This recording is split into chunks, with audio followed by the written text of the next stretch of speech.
Enquanto vê os rivais brasileiros avançando na Libertadores, o Flamengo se vê envolto a discussões na internet sobre Pedro ainda.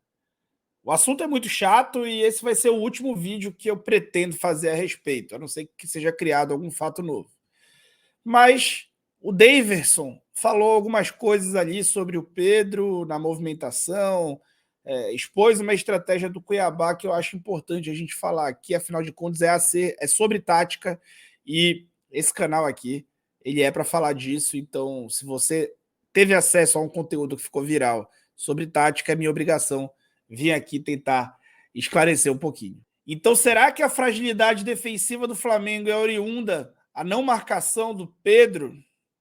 Ou será que isso que o Davidson falou é algo realmente muito relevante?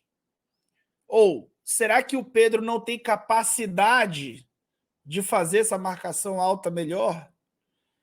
Bom, o que eu posso te adiantar é que o Pedro sabe bem fazer isso e que ele já fez, e eu vou te mostrar aqui nesse vídeo, o Pedro fazendo esse tipo de movimentação muito bem feito. Então vem comigo falar sobre tática, sem tatiquez. Então vamos primeiro ouvir o que o Daverson falou sobre a estratégia que o Cuiabá teria usado para vencer o Flamengo. Aqui, abre aqui, rola abre um pouquinho aqui. Toca no lateral, o que o Pedro vai fazer? O Pedro vai dar o pique aqui, mas para voltar ele não volta. Não volta, e quem tá lá não vai sair. Porque o Pedro não vai voltar. Se o Pedro voltasse, se fechasse aqui, ajudaria, né? O outro poder sair com o Pedro. Praticamente, eu faço isso, porque é meu jeito, né, de dar o 100% pro time. Tem uma intensidade maior na marcação. Volta a marca. Se fosse o Gabigol, de repente vocês não sairiam assim, porque o Gabigol ia voltar para marcar. É diferente. Então, o Pedro é muito de fisicamente, de pressionar essas coisas. Então, a gente faz o quê? Para a bola poder vir para cá, atrair o Pedro para voltar para lá, abrir o espaço lá, entendeu? E depois que abrir esse espaço lá, o Pedro ia dar o Miguel, vem aqui, o Volante ia sair um pouquinho e ia criar esse espaço aqui para poder vir gerar a bola no Cafu. Esse foi o sempre folclórico Daverson, né? Falou umas coisas engraçadas também. O Daverson está fazendo um ótimo trabalho no Campeonato Brasileiro esse ano. Ele é um jogador extremamente útil. Se não fosse tão folclórico, talvez tivesse um pouco mais de valorização a ele. Bem, sobre o que o Daverson falou, gente, o que ele falou está certo, isso é utilizado, mas não foi por isso que o Flamengo perdeu, tá? Eu mostrei na análise pós-jogo, você pode acompanhar a análise pós-jogo clicando aqui, né? Eu mostrei na análise pós-jogo que, inclusive, o Flamengo fez um movimento proposital de descompactar essa linha na frente. Que o problema foi o time não competir, mas ele fez uma descompactação proposital dos 3 jogadores da frente para tentar marcar com um bloco ali um pouco mais médio e dar espaço para os pontas. Só que a bola chegava no meio, os jogadores do meio também não marcavam, e isso ia desencadear lá atrás. Mas o jogo foi resolvido por falhas individuais do Davi Luiz, basicamente. Mas, então, o que eu queria falar primeiro? Não foi por isso que o Cuiabá ganhou o jogo. Esse movimento de saída de bola é legal para você ter o desafogo, mas ele não é extremamente relevante para o todo, tá? Mas, uma coisa o Davidson tem razão. O Pedro, de fato, ele é um jogador que não pressiona a posse de bola do adversário. E ao não pressionar, o tipo de jogo que o Flamengo quer fazer e pretende fazer fica muito dificultado. O Flamengo precisa ter um atacante que pressione a posse de bola do adversário e feche linhas de passe. Se ele não fizer isso, o Flamengo vai demorar mais para recuperar a bola. E demorando mais para recuperar a bola, o Flamengo vai ter menos a bola. Com a quantidade de jogadores ofensivos que tem em campo sempre, ter menos a bola significa sofrimento para um time tão técnico quanto é o Flamengo. Além de sofrimento, isso também acaba resultando numa fraqueza emocional, uma insatisfação e uma forma que o time fica enervado e acaba ficando improdutivo na partida, ofensiva e defensivamente, vira uma torre de Babel. Tá? Então, por isso que o Pedro é tão importante de saber fazer essa marcação. A boa notícia é que ele sabe fazer. E eu vou te provar mostrando o Pedro jogando, Pedro em campo, sob o comando de Domenech Torrente. Você vai entender do que eu estou falando.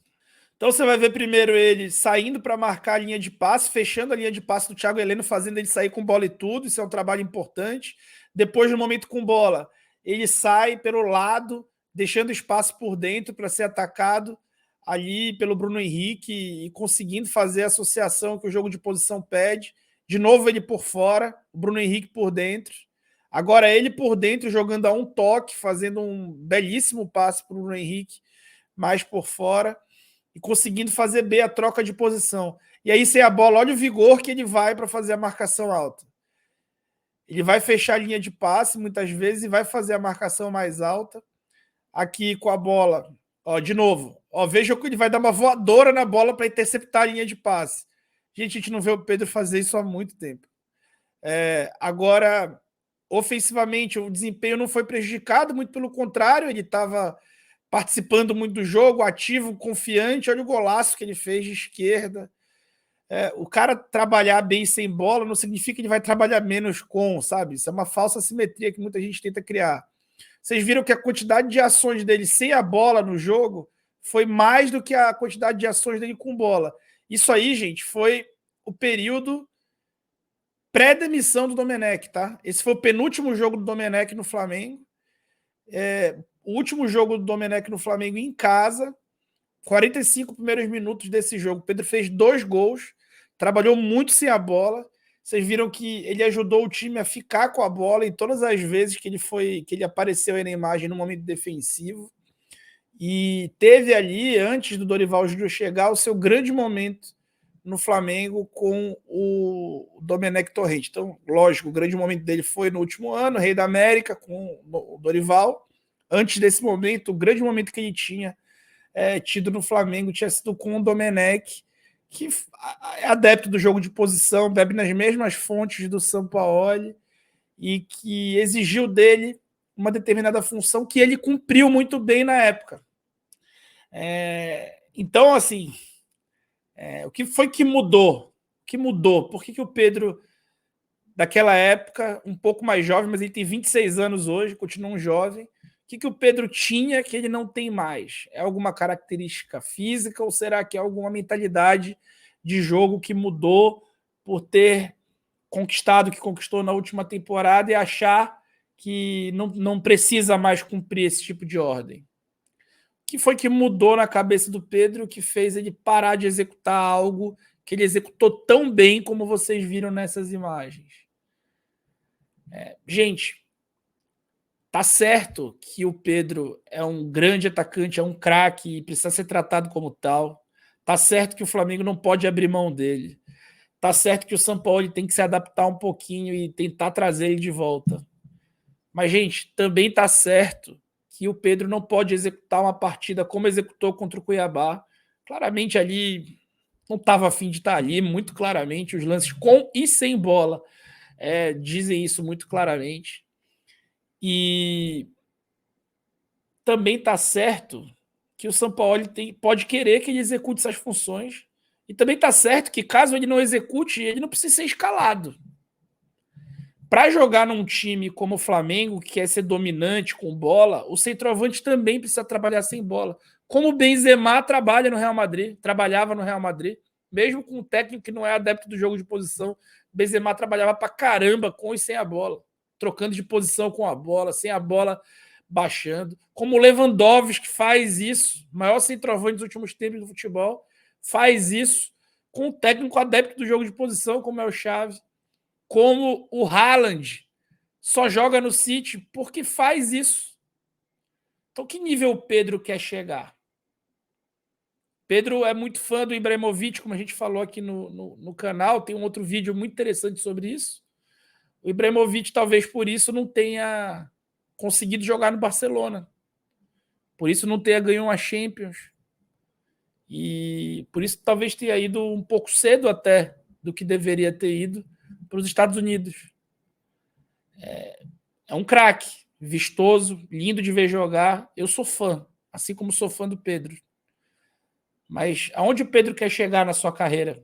Será que se ele for mesmo para o Benfica ou para algum time que esteja o buscando agora, será que quando chegar lá ele não vai ser obrigado a fazer? Então por que ele não faz agora no Flamengo? O Pedro que jogou em Cuiabá, se eu sou técnico do Flamengo, eu acho que eu nem botava mais ele para jogar. Agora o Pedro, esse do Domenech, o Pedro Rei da América, o Pedro do Vitor Pereira, o Pedro do Sampaoli até a data FIFA, esse Pedro, nesse eu acredito. Precisa de ajuste. E para ajustar, os dois têm que querer. A culpa do Pedro estar mal não é só dele, mas também não é só do Sampaoli. E parece que a cada resultado negativo, mesmo que a gente saiba da desmobilização do time no campeonato, parece que a cada resultado negativo ou positivo existe uma massa indecisa que corre para atacar técnico ou corre para atacar atleta. Ninguém precisa ser atacado. Os dois já são adultos, não são crianças de 12 anos. Eles podem se entender. E o problema é que o Flamengo não tem ninguém para colocar um do lado do outro, ou como criança, um de costa para o outro, para falarem algumas coisas, se resolverem e os dois servirem ao clube. Os dois são funcionários do clube. Tá bom? Então, o Pedro sabe bem o que fazer. Eu provei isso para vocês aqui. Basta ele fazer o que sabe, que eu tenho certeza que o próprio Sampaoli vai ter que abrir mão e colocá-lo para jogar, como abriu mão no caso do Felipe Luiz, que hoje é titular do time. Não é à toa. Tá bom? Valeu!